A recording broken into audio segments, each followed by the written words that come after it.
Punjabi singer Guru Randhawa, जिनकी आवाज़ दुनिया में राज करती है, ख़ास तौर पर पंजाबी म्यूज़िक के जो फैंस हैं गुरु रंधावा, उनके बीच एक जाना पहचाना और बहुत बड़ा नाम है।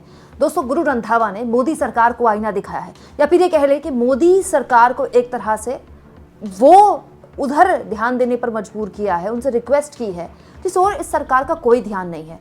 दोस्तों, गुरु रंधावा उन कुछ चुनिंदा युवा सिंगर्स में से हैं जिनकी फ़ैन फॉलोइंग न केवल भारत में बल्कि दुनिया भर में है, क्योंकि जो पंजाबी डायस्पोरा है, इंडियन पंजाबी डायस्पोरा, वो बहुत बड़ा है। कनाडा में, यूके में, यूएस में पंजाबीज, इवन ऑस्ट्रेलिया में बहुत बड़े लेवल पर पंजाबी गाने तो वैसे भी दुनिया भर में सुने जाते हैं। भारत में भी आपको ऐसे ऐसे इलाकों में पंजाबी गानों में लोगों को डांस करता हुआ आपने देखा होगा जहां पंजाबी बोली भी नहीं जाती। हमेशा से पंजाबी फोक बहुत पसंद किया जाता है, इसीलिए गुरु रंधावा का जो फैन फॉलोइंग है वो युवाओं के बीच बहुत ज़्यादा है। लेकिन गुरु रंधावा ने एक ऐसी बात बोली है दोस्तों, जो आज के दौर में बड़े बड़े स्टार्स भी बोलने की हिम्मत नहीं करते। गुरु रंधावा ने सोशल मीडिया एक्स पर एक पोस्ट लिखा है और मोदी सरकार को रिक्वेस्ट करते हुए कहा है, किसान देश के हर घर में खाना पहुंचाते हैं, उनकी आवाज़ सुनी जानी चाहिए। हम सरकारी अधिकारियों से रिक्वेस्ट करते हैं, प्लीज़ किसानों के अधिकारियों के साथ बैठक चर्चा करें। साथ ही हाथ जोड़ने वाली इमोजी भी यहाँ पर गुरु रंधावा ने पोस्ट की, ये कहते हुए कि किसानों से बात कीजिए। दोस्तों, आप जानते हैं पंजाब और हरियाणा के बॉर्डर्स अभी भी एक तरह से सील किए गए हैं। वहाँ पर किसान पिछले 1 साल से ऊपर लगातार धरने पर बैठे हुए हैं और अब वहाँ पर किसान निर्णायक रूप से अपने आंदोलन को ले जाना चाहते हैं, लेकिन उनको आगे नहीं बढ़ने दिया जा रहा।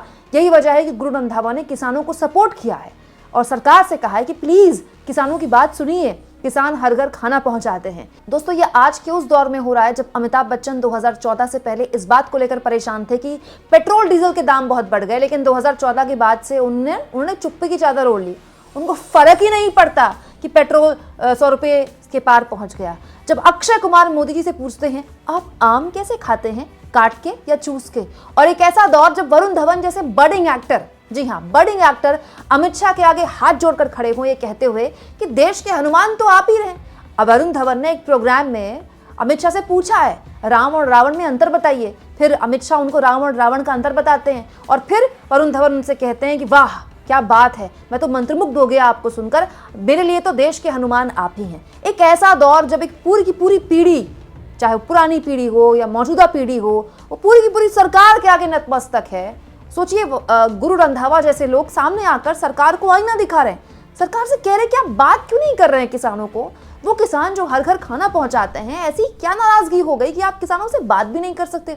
हालांकि इस पूरे के पूरे मुद्दे पर सरकार को घेरने वाले गुरु रंधावा कोई पहले कलाकार नहीं है। दोस्तों, आपको याद होगा जब दिल्ली में किसान आंदोलन हुआ था, जी हाँ 1.5 साल वो किसान आंदोलन, जिसमें 700 किसानों की शहादत हो गई थी, उस किसान आंदोलन में बड़े स्तर पर पंजाबी स्टार सामने आए थे। सिद्धू मूसेवाला ने खुलकर उस किसान आंदोलन का समर्थन किया था। इसके अलावा बब्बू मान का गाना तो किसान आंदोलन की पहचान बन गया था। बब्बू मान ने तो अपनी मौजूदगी दर्ज कराई थी किसान आंदोलन में और लगातार वो दर्ज कराते रहे।